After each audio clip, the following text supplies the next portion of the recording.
안녕하세요. 상표법 1차 기본 강의 쪽지 시험 5회 간략 해설입니다. 4회와 이어서 33조에 대한 내용이고요. 1번 33조 1항 4호는 현저한 지리적 명칭이나 그 약어 또는 지도를 보통으로 사용하는 방법으로 표시한 표장만으로 된 상표는 등록을 받을 수 없다고 규정하고 있다. 틀렸죠. 4호는 보사방표가 제외됩니다. 2번 지리적 명칭이 우연히 타 지역에 소재한 시설의 이름으로 사용되고 그 시설의 이름이 현지에게 알려진 결과 반사적으로 현지해진 경우 현지명이라고 볼 수 없다. 이거 용평 판례로 설명을 드렸습니다. 용평 스키장 사례고요. 3번 현저한 지리적 명칭과 대학교를 의미하는 단어가 결합하여 현저한 지리적 명칭을 떠나 새로운 관념이 형성된 경우에는 33조 2항에 따라서 등록을 받을 수 있다. 틀렸죠. 현저한 지정 명칭과 대학교를 의미하는 단어가 결합되었을 때 두 가지 케이스예요. 두 가지 케이스. 첫 번째로는 여기다 적을게요. 첫 번째로는 새로운 관념이나 식별력이 형성되지 않은 경우. 두 번째는 새로운 관념이나 식별력이 형성된 경우입니다. 두 번째 케이스의 경우에는 33조 1항 4호에 해당하지 않게 되고 그렇다면 33조 1항 본문에 따라 상표 등록을 받는데 아무런 지장이 없습니다. 즉 33조 2항에 따라 등록되는 게 아니라 33조 1항 본문에 따라 등록이 되는 거고요. 반면에 새로운 관념의 식별력이 형성되지 않으면 33조 1항 4호에 해당하게 되고 그렇다면 등록을 받을 수 없습니다. 다만 33조 2항에 따라 사실취하게 되면 등록이 될 수는 있겠죠. 따라서 새로운 관념이나 식별력이 형성되었다라면 33조 2항과 무관하게 등록이 되는 것입니다. 그런데 3번 질문은 새로운 관념이 형성되었음에도 불구하고 33조 2항에 따라 등록을 받을 수 있다라고 했으니 맞지 않습니다.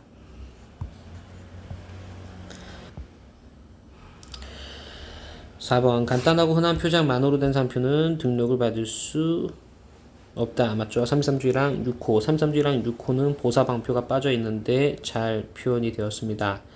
5번 33조 1항 7호는 1호 내지 6호에 해당하지 않는 경우에 한해서 적용한다는 것이 판례의 태도다. 이게 바로 7호는 보충적 취지의 규정이죠. 물어보진 않았지만 하던 일반 규정이죠.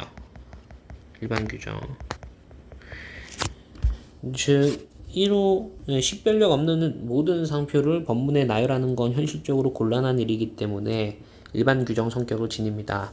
6번 7호에 해당하는 상표라도 사실취한 경우 상표 등록을 받을 수 있고 이는 33조 2항에 7호가 포함되어 있지 않죠. 그렇다 하더라도 마찬가지라는 겁니다. 여기 오타에 있네. 포함. 7번 33조 1항 4호에 해당하는 상표라도 사용에 의해서 식별력을 취득하고 그 사용에 의해서 식별력을 취득한 부분을 그대로 포함하여 다른 부분이 결합된 경우라도 이미 취득한 식별력이 감소되지 않는 경우 33조 2항이 적용될 수 있다. 인정될 수 있다. 이거 바로 경남대학교 판례죠. 자, 기출지문 보겠습니다.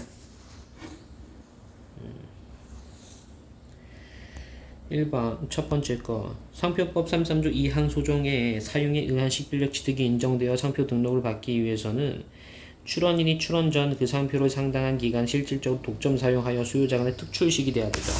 특정인의 상품에 대한 출처로서 식별할 수 있게 되어야 한다. 국법에는 현저하게 인식이었고 개정법에서는 특출식, 식별이라고 합니다. 두 번째 거 상표법 33조 2항 소정의 사용에 의한 식별력 취득 여부는 상표를 사용한 상품이 세계적인 신문이나 잡지에 광고된 실적이 있다는 것만으로 추정? 그러면 안 되죠. 이렇게 쉽게 인정할 게 아니라 굉장히 엄격하게 판단해야 될 부분이 됩니다. 세 번째 거 보통 명칭 관용 상표 현저한 지정 명칭에 대해서는 사실취가 인정되지 않는다. 자, 보통 명칭은 33조 1항 1호, 관용 상표는 33조 1항 2호, 현저한 지정 명칭은 33조 1항 4호에 해당하게 되는데요. 1호나 2호의 경우에는 견해 대립이 있지만 4호의 경우에는 33조 2항에서 명문의 규정에 따라 인정하고 있기 때문에 틀린 지문이 됩니다.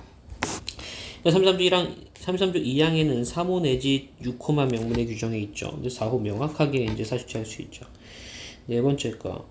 대법원 판례에 의하면 어떤 상표가 특정 지역에서 수요자들 사이에 특정인의 상품 출처로 식별할 수 있게 된 경우에는 그 상표가 전국적인 범위에서 알려지지 않았다 하더라도 사실취 인정받을 수 있다. 네, 틀렸죠. 그래서 반드시 전국적 범위에서 사식취해야 상표 등록을 받을 수 있다라는 게 국법상 판례의 태도예요. 제가 국법이라고 말씀드린 이유는 기본 강의 시간에도 말씀을 드렸지만 현저하게 인식됐을 그 국법을 말해. 그리고 이제 판례가 반드시 전국적 범위에서 사실취해야 된다라고 했던 이유가 여러분 오해하시면 안 됩니다. 현저하게 인식되어야 하기 때문은 아니었고요. 판례가 얘기하기를 상표가 등록이 되면 그 상표권의 효력은 우리나라 전국에 미치기 때문에 사식취 역시 전국에서 해야 된다라는 거였어요. 이와 같은 법리는 개정법 하에서도 마찬가지인 거고요. 물론 이제 해설에도 그 정답지에도 말씀을 드렸지만 논란의 소지 있다 이렇게 말씀드린 이유는 뭔가요? 인식도가 완화되면서 이제 심사 기준이라든가 어떤 의견들은 반드시 전국적 범위에서 인식되어야 하는 것은 아니다라고 이제 얘기를 하고 있습니다. 새로운 판례가 나오기 전까지 좀 기다려볼 문제이긴 하지만 일단 판례가 바뀌지 않는 한 반드시 전국적으로 가셔야 되겠고, 하지만 항상 이게 상대적으로 다른 지문과 관계 상대적으로 보시기 바랍니다. 확실한 건 인식도가 완화됐다라는 사정만으로 판례가 변경되는 건 아닙니다. 그 이유는 말씀드렸죠. 국법상 판례가 반드시 전국적 범위에서 사식취해야 된다라고 했던 이유는 인식도와 관련 없이 상표권의 효력이 전국에 미치기 때문입니다. 자, 5회 간략 해설을 여기서 마치도록 하겠습니다. 감사합니다.